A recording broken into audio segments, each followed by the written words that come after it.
Assalamualaikum warahmatullahi wabarakatuh. Alhamdulillahi wa kafa. Wassalatu wassalamu ala rasulillahil mustafa wa ala alihi wa ashabihi wa man ihtada. Allahumma salli ala Muhammad wa ala ali Muhammad. Raditu billahi rabba wa bil islami dina wa bi Muhammadin nabiyya wa rasulah. Rabbi shrah li sadri wa yassir li amri wahlul 'uqdatam min lisani yafqahu qawli. Qala Allah Ta'ala fil Qur'anil Karim, a'udzu billahi minasyaitonir rajim. Ya ayyuhalladzina amanu taqullaha wa kunu ma'as shadiqin.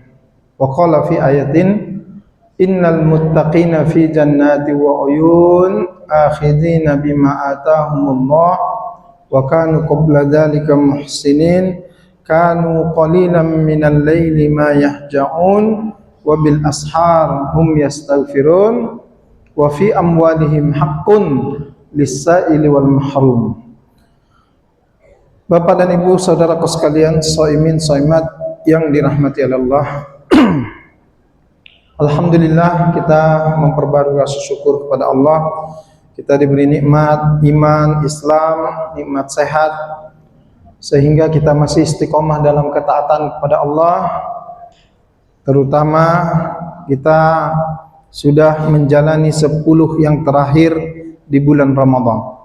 Salawat kepada Rasul, Allahumma salli ala Muhammad wa ala ali Muhammad. Bapak dan Ibu, saudaraku jamaah salat zuhur rahimani Allah wa iyyakum. Rasanya baru kemarin kita mengawali Ramadan 1447 Hijriah. Tapi hari ini kita sudah menjalani 10 yang terakhir di bulan Ramadan, yang sudah berlalu tidak akan pernah kembali. Rasulullah sallallahu alaihi wasallam mengatakan, innamal a'malu bil khawatim. Sesungguhnya amal-amal seseorang itu dinilai bagaimana dia mengakhiri amal itu, bukan bagaimana dia mengawalinya. Sama dengan cinta yang sejati, sesungguhnya adalah cinta yang kemudian berakhir hanya karena kematian, berakhir indah. Maka kemudian dalam persoalan cinta dan kasih sayang sekalipun, bukan bagaimana kita memulainya, tetapi bagaimana kita menjalani prosesnya, dan yang paling utama adalah bagaimana kita mengakhiri cinta dan kasih sayang tersebut. Ramadan juga begitu adanya. Banyak sekali kaum muslimin di awal-awal Ramadan begitu bersemangat, bersungguh-sungguh dalam menjalankan awal-awal ibadah di bulan Ramadan.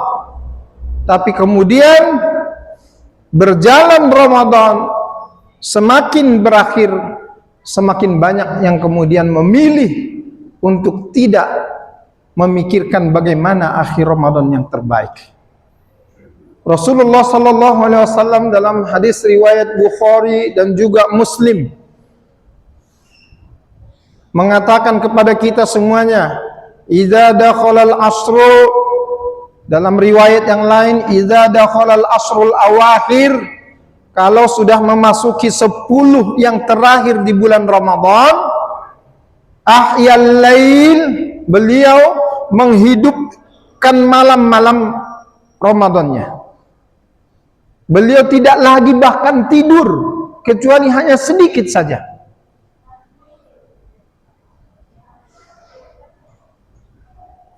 Ahyal lail wa aiqadha ahlahu wa jaddah. Dia justru juga ikut sertakan keluarganya. Dia bangunkan istri-istrinya. Wa jaddah, dan dia jauh lebih bersungguh-sungguh dalam beramal dibandingkan dengan hari-hari dan malam-malam sebelumnya. Wasaddal mi'zar, bahkan sabuknya dia ketatkan. Artinya untuk urusan duniawi yang menyangkut masalah hubungan dia dengan istrinya, dia tutup demi untuk menguatkan amal-amal soleh di 10 yang terakhir Ramadan, dan demi untuk menghidupkan malam-malam yang terakhir di bulan Ramadan itu. Karena sesungguhnya apa yang diberitakan oleh Allah kepada kita bahwa di Ramadan ini ada Lailatul Qadar, kemudian dikuatkan oleh sabda Nabi sallallahu alaihi wasallam, di bulan Ramadan itu ada 1 bulan yang lebih baik daripada 1000, 1 malam yang lebih baik daripada 1000 bulan. Itulah malam Lailatul Qadar, itu adanya di 10 yang terakhir Ramadan. Saya beberapa kali mengingatkan kepada kita semuanya, tidak perlu kita melihat perbedaan penetapan awal Ramadan yang sudah berlalu. Kita di Muhammadiyah berdasarkan KHGT sudah fix, tetap ditetapkan dan kita ikuti. Pemerintah dengan beberapa ormas Islam beristihad menetapkan ternyata awal Ramadannya adalah berbeda. Hikmah yang paling utama yang perlu kita ambil adalah biarkan perbedaan itu berlangsung, terjadi dengan metodologi ijtihad yang semuanya itu muktabar, diakui metodologinya dalam Islam. Tetapi kemudian bagi kita hikmah utamanya, begitu memasuki malam yang 10 akhir Ramadan ini adalah sikapi bahwa setiap malam-malam yang akan berakhir di bulan Ramadan ini kesemuanya adalah malam ganjil. Kenapa? Ganjil di kita, genap di orang. Genap di kita, ganjil di orang. Apakah Allah memilih ganjil kita atau Allah akan memilih ganjil orang? Tidak dapat kita pastikan ganjil yang mana yang Allah pilih untuk kemudian Allah turunkan Lailatul Qadar. Sehingga ini hikmah besar. Tidak ada malam genap. Semuanya kita sikapi kemudian menjadi malam ganjil, meskipun yang menjadi patokan kita dari awal KHGT. Kaum muslimin jamaah salat zuhur rahimani Allah wa iyyakum, ketahuilah inilah malam-malam penentuan buat kita apakah kita benar-benar mendapatkan kemuliaan Lailatul Qadar atau tidak. Dan ingat bahwa sesungguhnya satu-satunya nama tempat yang Allah sebutkan dalam rangkaian ayat-ayat puasa di bulan Ramadan itu hanya satu kata.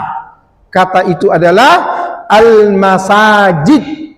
Kata masjid dalam bentuk jamak. Bukan hanya satu masjid, tetapi masjid-masjid, di mana saja masjid. Artinya apa? Sentral, pusat utama kegiatan ibadah Ramadan ini adalah di masjid. Maka kalau kita ingin mencari dan mendapatkan malam Lailatul Qadar, tempat pencariannya itu hanyalah di masjid. Tidak ada di jalanan, tidak ada di pasar-pasar, tidak ada di mall. Dia adanya di masjid. Karena itulah isyarat amal-amal yang dilakukan oleh Rasulullah dan para sahabat dan orang-orang soleh sebelum kita terdahulu di 10 yang terakhir.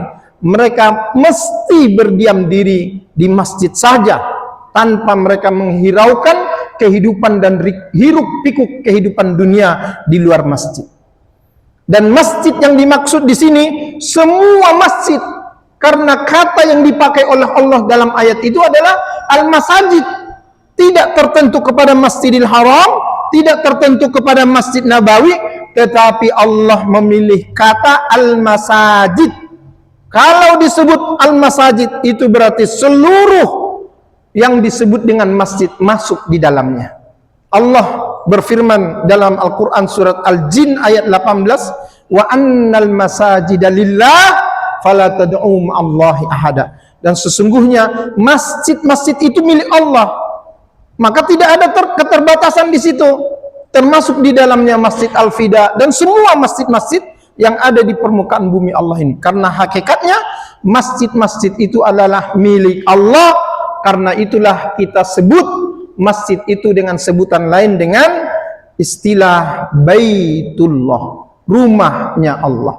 Dan orang-orang yang selalu hadir di masjid-masjid, di rumah-rumahnya Allah, itu adalah keluarga-keluarganya Allah, yang pasti akan Allah berikan kebaikan-kebaikan dari kehadiran kita dari masjid ke masjid. Mudah-mudahan bermanfaat. Aku qouli hadza astaghfirullah li wa lakum. Nasrun minallahi wa fathun qarib wa basyiril mu'minin. Wassalamu alaikum warahmatullahi wabarakatuh.